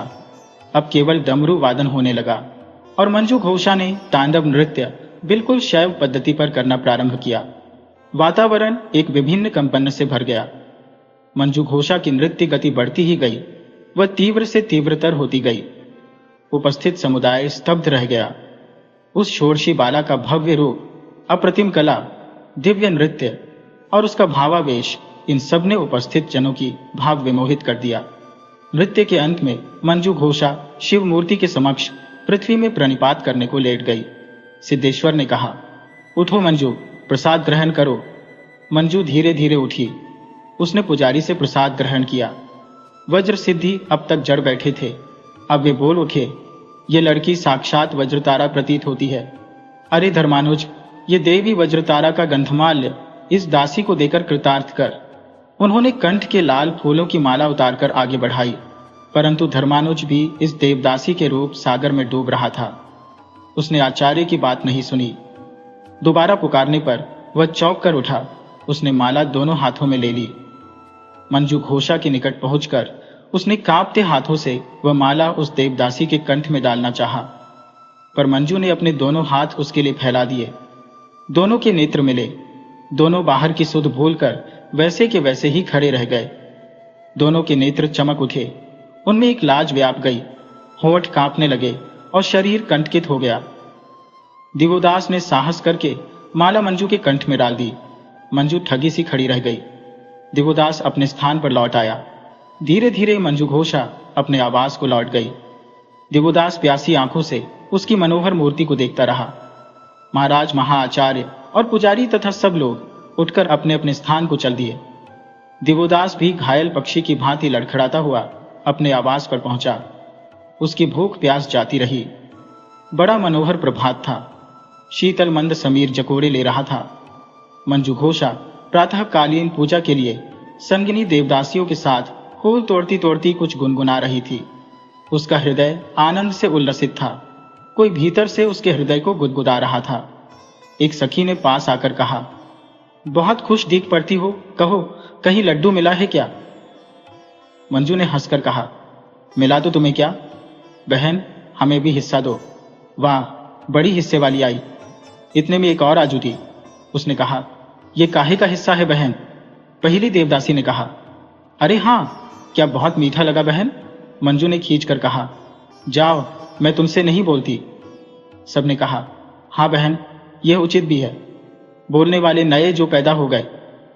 तुम बहुत दुष्ट हो गई हो। हमने तो केवल नजरें पहचानी थी और हमने देन लेन भी देखा था, पर केवल आंखों आंखों ही में, होठों में नहीं।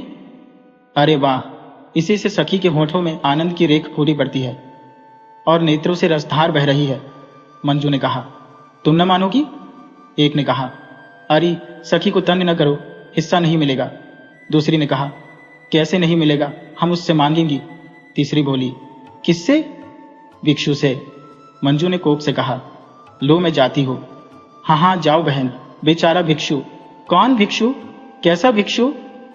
अजी वही जिससे रात में फूल माला लेकर चुपचाप कुछ दे दिया था और हमसे पूछा भी नहीं। तुम सब दीवानी हो गई हो। सच है बहन, हमारी बहन खड़े खड़े लुट गई तो हम दीवानी भी न हो।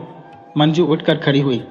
इस पर उसे सबने पकड़ कर कहा, रूठ गई रानी, भला हमसे क्या पर्दा, हम तो एक ही थैली के चट्टे बट्टे हैं और देवताओं की दासियां हैं। अजी देवताओं की क्यों, देवताओं के दासों की भी। पर सखी, भिक्षु है एक ही छैला। वाह, कैसी बाकी चितवन, कैसा रूप। भिक्षु है तो क्या है, सैकड़ों नागरों से बढ़ चढ़कर है। चल रहने दे, दुनिया में एक से एक बढ़कर भरे पड़े हैं। अरे जा, हमने देखा है तेरा वह छैला गधे की तरह रेंकता है। अपने उस भैंसे को देख, सींग भी नापे है उसके। अरे लड़ती क्यों हो, भिक्षु है किसी बड़े घर का लड़का, सुना है बड़े सेठ का बेटा है। होगा, अब तो भिक्षु है। मंजू ने कहा, भिक्षु है तो क्या, हृदय का तो वह राजा है। सखी ने कहा, अरे हमारी सखी मंजू उसके हृदय की रानी है। अच्छा तो फिर? बस तो फिर हिस्सा। जाओ जाओ, मुंह धो रखो। मंजू भागकर दूसरी ओर चली गई। सखिया खिलखिलाकर हंसने लगी। मंजू एक गीत की कड़ी गुनगुनाती फिर फूल चुनने लगी। चुनते चुनते वह सखियों से दूर जा पड़ी। उधर उद्यान में एक तालाब था। उसी तालाब के किनारे हरी हरी घास पर दिवोदास और सुखानंद बैठे बातचीत कर रहे थे। फूल तोड़ते तोड़ते मंजू वहीं जा पहुंची। दिवोदास को देखा तो वह धक से रह गई। दिवोदास ने भी उसे देखा। उसने कहा, पितृव्य, यह तो वही देवदासी आ रही है। तो भैया यहां से भगा चलो, नहीं फंस जाओगे। परंतु दिवोदास ने सुखदास की बात नहीं सुनी। वह उठकर मंजू के निकट पहुंचा और कहा, यह तो अयाचित दर्शन हुआ। किसका? आपका। नहीं, आपका। किंतु आप देवी हैं। नहीं, मैं देवदासी हूं। भाग्यशालिनी देवी, अभागिनी देवदासी। अब सुखदास भी उठकर वहां आ गया। उसने पिछली बात सुनकर कहा, नहीं नहीं, ऐसा न कहो देवी। दिवोदास ने कहा, तुम प्रभात की पहली किरण के समान उज्ज्वल और पवित्र हो।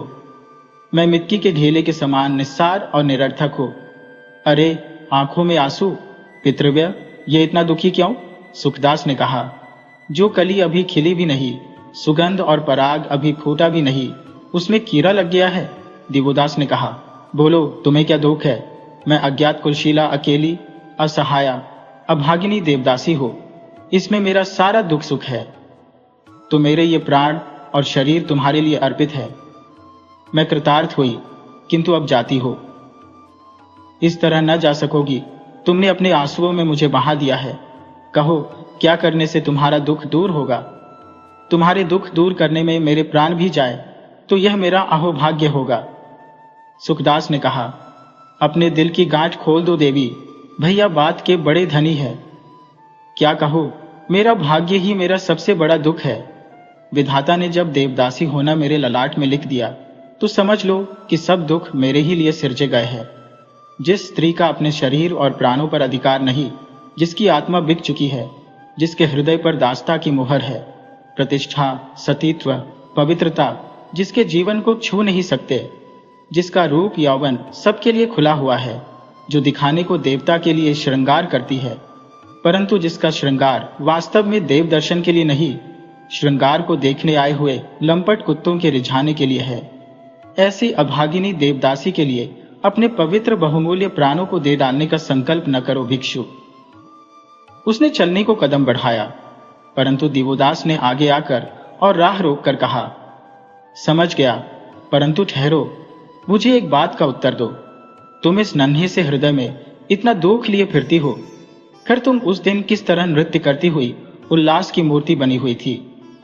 इसके लिए हम विवश हैं। यह हमारी कला है, उसका हमने वर्षों अभ्यास किया है। उसने हंसने की चेष्टा की, पर उसकी आंखों से झरझर आंसू गिरने लगे। दिवोदास ने उसका हाथ थामकर दृढ़ स्वर में कहा, देवी, मैं तुम्हें प्रत्येक मूल्य पर इस दास्ता से मुक्त करूंगा। मैं तुम्हारे हृदय को आनंद और उमंगों से भर दूंगा।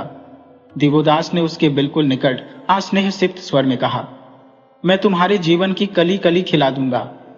उसने एक बड़ा सा फूल उसकी डोलची में से उठाकर उसके जुड़े में खोस दिया और उसके कंधे पर हाथ धरकर कहा, तुम्हारा नाम मंजू घोषा, पर तुम मंजू याद रखना, और तुम्हारा प्रिय?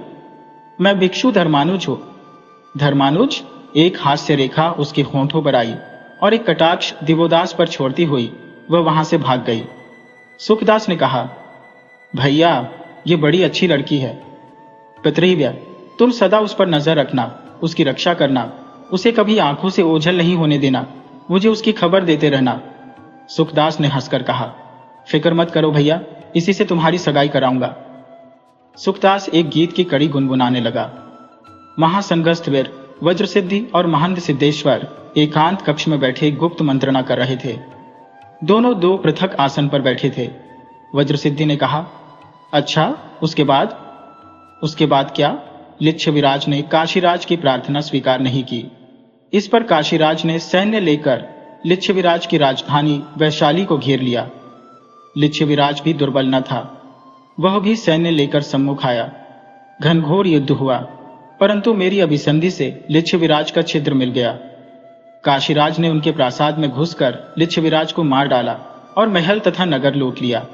पीछे उसमें आग लगा दी, सारा नगर जलकर खाक हो गया। परंतु आपका काम? वह नहीं हुआ। बहुत सिर मारने पर भी वह गुप्त धनकोष नहीं मिला। मेरी इच्छा लिच्छविराज को जीवित पकड़ने की थी। ऐसे ही मैंने काशीराज को सलाह भी दी थी, परंतु काशीराज ने मेरी बात नहीं रखी। क्रोध में या लिच्छविराज को तलवार के घाट उतार दिया। इससे उस गुप्त राजकोष का भेद भी लिच्छविराज के साथ चला गया। फिर उस मारकाट और लूटपाट में गुप्त राजकोष को ढूंढते हुए एक गुप्त स्थान में छिपी एक दासी के साथ 3 वर्ष की बालिका मिली। दासी ने उस बालिका को छीन ले जाने से रोकने के लिए मेरे सेवकों को बहुत स्वर्ण धन देना चाहा, परंतु उन्होंने नहीं माना। वे उसे मेरे पास ले आए। बालिका के साथ उसकी धाई भी रोती पीटती आई और बहुत कुछ अनुनय विनय उस बालिका को छोड़ देने के लिए करने लगी। परंतु जब मैंने उस बालिका को काशी ले जाने का संकल्प नहीं छोड़ा, तो उसने रो पीट कर उसके साथ स्वयं भी चलने की प्रार्थना की। बालिका बड़ी सुंदर थी तथा वह उसकी दासी धाई थी। इससे मैंने उसे भी बालिका के साथ रहने की अनुमति दे दी। तो वह कन्या मंदिर में लाकर मैंने उसे देवार्पण कर दिया और वह देवदासी बना ली गई। उसकी धाई को भी देवदासियों में रख लिया। तो यही वह कन्या है। क्या नाम है इसका? मंजू घोषा। यह नाम उस दासी ही ने रखा था। और वह दासी अब कहाँ है? वह अभी तक उसी कन्या के साथ देवदासियों में रहती है। उसका शील और नैपुण्य देख मैंने उसे सब देवदासियों का प्रधान बना दिया है। उसका नाम क्या है? सुनयना। ठीक है, तो आपको यह भेद कैसे मालूम हुआ कि मंजू घोषा लिच्छविराज नृसिंहदेव की पुत्री है? कन्या के कंठ में एक गुटिका थी, उसी से। उसमें उसकी जन्म तिथि तथा वंश परिचय था। पीछे उस दासी ने भी यह बात स्वीकार कर ली। इसी से उन दोनों के रहने की उत्तम व्यवस्था मैंने कर दी तथा यह भेद भी मैंने अपने पेट में रखा। तो महात्मन, मैं आपको अब और एक भेद बताता हूं कि यह सुनयना दासी वास्तव में लिच्छविराज नृसिंहदेव की राजमहिषी है और मंजू घोषा की असल जन्मदात्री माता है। अरे, यह कैसी बात? यह सत्य बात है, किंतु इसका प्रमाण मैं स्वयं उसे जानता हूं। इसी से मैंने उसे बुलवाया है। क्या वह आई है? बाहर उपस्थित है। तो उसे बुलवाइए। वही एक व्यक्ति इस समय जीवित है जो लिच्छविराज के उस गुप्त कोष का ठीक पता जानता है। महाप्रभु ने ताली बजाई। माधव कक्ष में आ उपस्थित हुआ। महाप्रभु ने कहा, सुनयना दासी को यहां ले आओ। सुनयना ने आकर पृथ्वी पर गिरकर दोनों महात्माओं को प्रणाम किया। सुनयना की आयु कोई 40 वर्ष की होगी। कभी वह अप्रतिम रूप लावण्यवती रही होगी। इस समय भी रूप ने उसे छोड़ा नहीं था। वह निर्वलंब थी, परंतु उसका उज्ज्वल शुभ्र प्रशस्त ललाट और बड़ी बड़ी आंखें उसकी महत्ता का प्रदर्शन कर रही थी। सुनयना ने बधांजलि होकर कहा, महाप्रभु ने दासी को किस लिए बुलाया है? वज्रसिद्धि ने कुटिल हास्य करके कहा, लिच्छविराज की महिषी सुकीर्ति देवी, तुम्हारा कल्याण हो, मैं तुम्हें आशीर्वाद देता हूं। राजमहिषी ने घबराकर आचार्य की ओर देखा, फिर कहा, आचार्य, मैं अभागिनी सुनयना दासी हो। वज्रसिद्धि जोर से हंस दिए। उन्होंने कहा, अभी वज्रसिद्धि की आंखें इतनी कमजोर नहीं हुई हैं, परंतु महारानी, तुम धन्य हो, तुमने विपत्ति में अपनी पुत्री की खूब रक्षा की। रानी ने विनयावनत होकर कहा, आचार्य, आप यदि सचमुच ही मुझे पहचान गए हैं तो इस अभागिनी विधवा नारी की प्रतिष्ठा का विचार कीजिए। महारानी, मैं तुम्हें और तुम्हारी कन्या को स्वतंत्र कराने ही काशी आया हूं। महाप्रभु ने जो ही मेरे मुंह से तुम्हारा परिचय सुना, वे तुम्हें स्वतंत्र करने को तैयार हो गए। इस अभागिनी के भाग्य आपके हाथ में है। मैं तुम दोनों को अपने साथ ले जाऊंगा तथा लिच्छविराज को सौंप दूंगा। माता और भगिनी को पाकर लिच्छविराज प्रसन्न होंगे। यह तो असंभावित सा भाग्योदय है, जिस पर एकाएक विश्वास ही नहीं होता। महाप्रभु ने धीमी तथा दृढ़ वाणी से कहा, मैं तुम्हें छोड़ दूंगा महारानी। मेरी पुत्री सहित? हां, आप धन्य हैं महाप्रभु, परंतु एक शर्त है। शर्त कैसी? मुझे गुप्त रत्नागार का बीजक दे दो। कैसा बीजक? इतनी नादान न बनो महारानी, बस बीजक दे दो और तुम तथा तुम्हारी कन्या स्वतंत्र हो। प्रभु, मैं इस संबंध में कुछ नहीं जानती। मैं लिच्छविराज की पटराज महिषी सुकीर्ति देवी नहीं हो, सुनयना दासी हो। मैं कुछ नहीं जानती। तुम्हें बीजक देना होगा महारानी। मैं कुछ नहीं जानती, सो अभी जान जाओगी। उन्होंने क्रुद्ध स्वर में माधव को पुकारा। माधव आ खड़ा हुआ। महाप्रभु ने कहा, इस स्त्री को अभी अंधकूप में डाल दो। माधव ने रानी का हाथ पकड़कर कहा, चलो। वज्रसिद्धि ने कहा, ठहरो माधव। फिर रानी की ओर देखकर मृदु स्वर से कहा, बता दो महारानी, इसी में कल्याण है। मैं तुम्हारा शुभ चिंतक हूं। तुम दोनों लोलुप गृद्धों को मैं पहचानती हो। रानी ने सिंहिनी की भांति ज्वालामय नेत्रों से उनकी ओर देखा, फिर सीना तान कर कहा, जाओ, मैं कुछ नहीं जानती। सिद्धेश्वर ने गरज कर कहा, तब ले जाओ माधव। परंतु वज्रसिद्धि ने माधव को फिर ठहरने का संकेत करके सिद्धेश्वर के कान में कहा, अंधकूप में डालने को बहुत समय है, अभी उसे समय की डील दो। फिर उच्च स्वर से कहा, जाओ महारानी, अच्छी तरह सोच समझ लो, अंधकूप कहीं दूर थोड़े ही है। उसने कुटिल हास्य करके सिद्धेश्वर की ओर देखा। सुनयना चली गई और दोनों महापुरुष भी अंतर्धान हुए। कहने की आवश्यकता नहीं कि सुखदास ने छिपकर सारी बातें सुन ली थी। उसने खूब सतर्क रहकर माता पुत्री की प्राण रहते रक्षा करने की मन ही मन प्रतिज्ञा की। वैसा ही मनोरम प्रभात था। दिवोदास उसी पुष्करिणी के तीर पर उसी वृक्ष की छाया में बैठा निर्मल जल में खेलती लहरों को देख रहा था। वह कोई गीत गा रहा था और उसका मन प्रफुल्ल था। उसने प्रेम विभोर हो आप ही आप कहा। प्रेम प्रेम प्रेम प्रेम के स्मरण से ही आत्मा कैसी हरी हो जाती है। हृदय में हिलोरें उठती है, जैसे नए प्राण शरीर में आ गए हो। वह जैसे प्रत्यक्ष मंजू की रूप माधुरी को देखने लगा। उसके मुंह से निकला, वाह, कैसी रूप माधुरी है, कैसी चितवन है। बीना झंकार के समान उसकी स्वर लहरी रक्त की बूंदों को उत्मत्त कर डालती है। परंतु खेद है, मुझे और कदाचित उसे भी इस विषय पर चिंतन करने का अधिकार नहीं है। मैं भिक्षु हूं और वह देवदासी। मेरे लिए संसार मिट्टी का ढेला है और उसके लिए अंधेरा कुआं। वह कुछ देर चुपचाप एकटक लहरों को देखता रहा। फिर उसने आप ही आप असंयत होकर कहा, क्या यही धर्म है? परंतु इस धर्म का तो जीवन के साथ कुछ भी सहयोग नहीं दिखता। वह धर्म कैसा जो जीवन से है, जीवन का विरोधी है, जो जीवन का पातक है? नहीं नहीं, वह धर्म नहीं है, पाखंड है। प्यार ही सब धर्म से बढ़कर धर्म है। उसे दूर से मंजू की स्वर लहरी सुनाई दी। वह उठकर इधर उधर देखने लगा।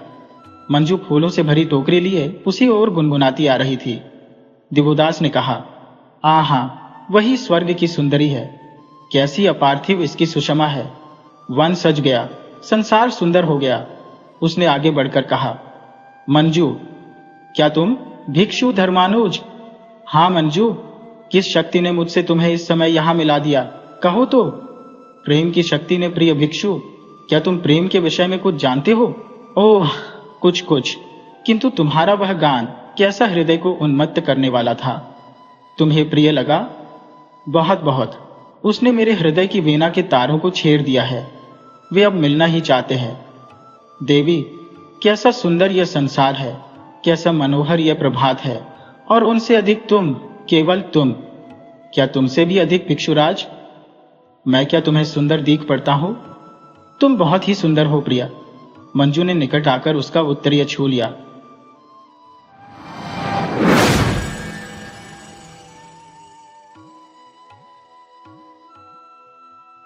वीडियो अच्छी लगी हो तो इसे लाइक करें और ऐसी ही मज़ेदार कहानियों के लिए चैनल को सब्सक्राइब करें और बेल आइकन दबाएं।